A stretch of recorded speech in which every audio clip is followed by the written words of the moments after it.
Howdy folks, it's Mr. Newfer here. I'm going to run through a quick Scratch tutorial for something we did in class. Today we're going to be making Flappy Bird. So whether or not you've done this assignment yet, this is part of Project STEM's Unit 5 Variables coursework. So we're going to do that over here right now. I got a pretty blank project, so we'll go ahead and shape it up. So first thing I'm going to do is I'm going to switch out my sprites and get a backdrop. So you could choose whatever backdrop you want. You could follow exactly what I'm doing, or you could choose to do something else. So I believe I want stars. And it's also worth noting that for this one, it's going to go a little bit different than standard Flappy Bird. I'm not going to do anything from the top.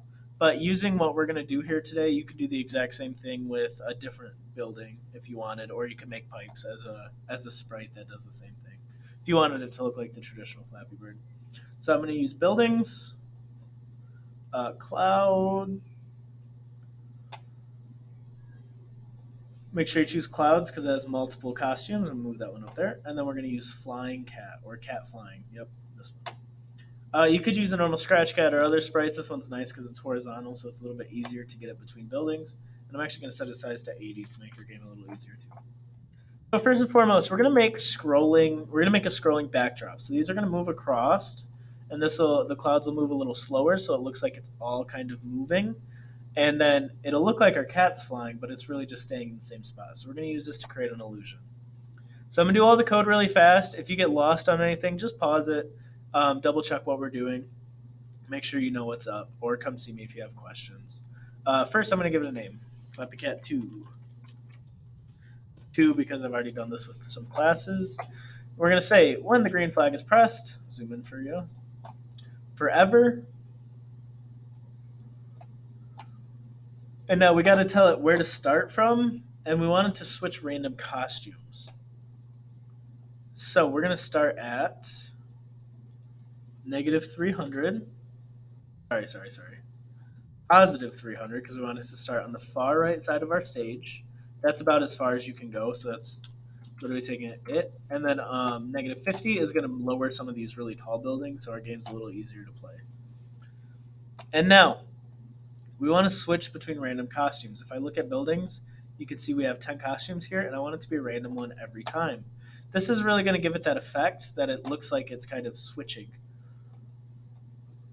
and like you're flying through a real city. So all I did was switch costume, and then I chose this operator right here that says pick random 1 to 10. So it'll pick a random costume between 1 and 10. And then we need another repeat, and we're going to say change x by negative 5. So change x right here. So remember, if we're changing x by a negative, it's going to move to the left. And we're going to repeat this 100 times because that'll be enough for it to go across the whole stage. So if we hit the green flag, oops, see I made a little mistake here. We have negative 5. Once we do that, we can see that we're going to have a building roll across. When it stops, it comes back as a new building, and then it'll be a different random building. So these will be our obstacles. We're going to go ahead and do the same thing for the clouds, so you could just drag and drop this over onto our clouds. And then for this one, I'm going to repeat 300, and I'm going to set it to only change by negative 2.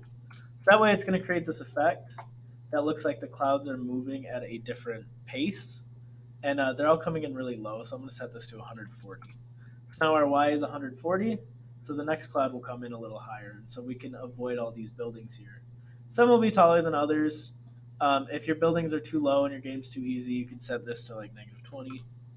But see, then we get these really tall buildings that kind of make our game impossible, so we want to keep about negative 50-ish. Okay, so most of our code is going to go on the scratch cat, on our cat flying. So let's go ahead and do that now. We're going to need 4 sequences, and then a input, basically. So first and foremost, we're going to set up some movement. So this will initialize our cat. We're going to make it start at negative 150 and 0. So that will always be our starting position. And then inside of a forever block, we're going to tell it to change its y by negative 2. So change y. Make sure you're not using set y or x for any of this, because it'll throw some things off. So when we hit the green flag, we're kind of constantly moving. So then we can set spacebar to make our little flap jump thing. And we're going to do that right now. So we're going to go into events, and we're going to say when space key is pressed, change y by 100. A lot of my students like this to be 50 or some number in between. So remember, you could change that. So we could jump like that.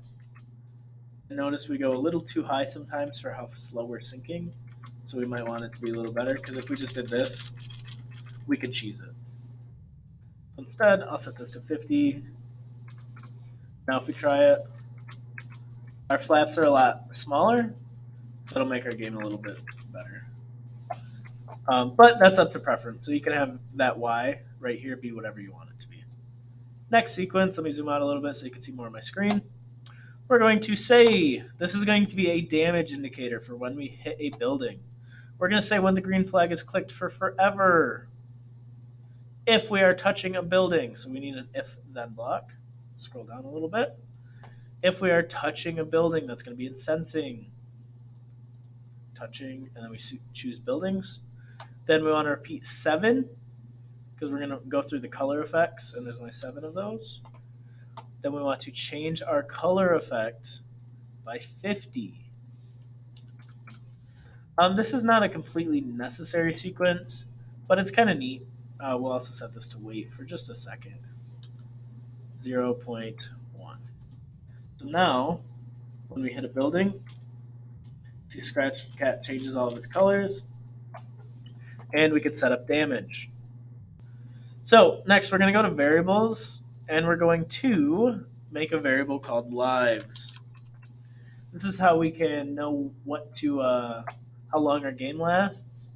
If you set up a top and bottom, you can make a little line between your two sprites, so that it's kind of like if touching this color, then add score or whatever you'd like to do with that. But for now, we'll just say when the green flag is pressed, set lives to 5. If you're doing a score, you'd say set score to 0, but that's not what we need to do here. And then we're going to say for forever, if we're touching a building, we'll lose life. So if touching building, so once again, we got to get from sensing. We'll switch that to buildings. If touching buildings, then change lives by -1. And then we want a wait block. If we don't have a wait block here, then it's going to make our lives go all the way down for every frame we're touching this. So if we're touching it for longer, we're going to lose too many lives. So I'm going to set this to 2 seconds. Then we have one more sequence to make. This is going to be our reset sequence. I'll zoom out a little bit more so you guys can see. I'll bring this one down a little bit. For our last one, we're going to, once again, shocker, say when the green flag is clicked, forever. And inside this, we're just going to say if our lives equal 0, then stop everything. So to change or to create a condition based on lives, we need to go into variables and actually use this little lives block. Then we can use operators to say if our lives are equal to 0. And then we need our if then. So now we can drop this in there. If lives equal 0, then in control, we can scroll down until we find stop all and drop that in. So that was a lot of code to cover really fast, but if we test this out, you'll see lives goes up to 5. I can play the game now, and if we touch a building, lives go down to 4. Oh, touched it again, so it went down to 3. Yeah, this should work. Let me touch a couple more buildings to make sure that our fail works. So now if I hit one more, it should end. There, and it stopped our game. So this is Flappy Cat in Scratch. You could improve this a lot, but this is kind of basic variable work for the classroom. This is an assignment, so if you're one of my students, you can use this as a guide to get this turned in. Other than that, please let me know if you have any questions. Leave a comment on this video if you want to see more like this, or let me know what else you want to see. Try to do one video a week, but it's tough sometimes, especially with all the snow days we've been having here in West Michigan. So, yeah, that does it for today. Hopefully we'll see you guys soon, and I hope you guys have a great rest of your week.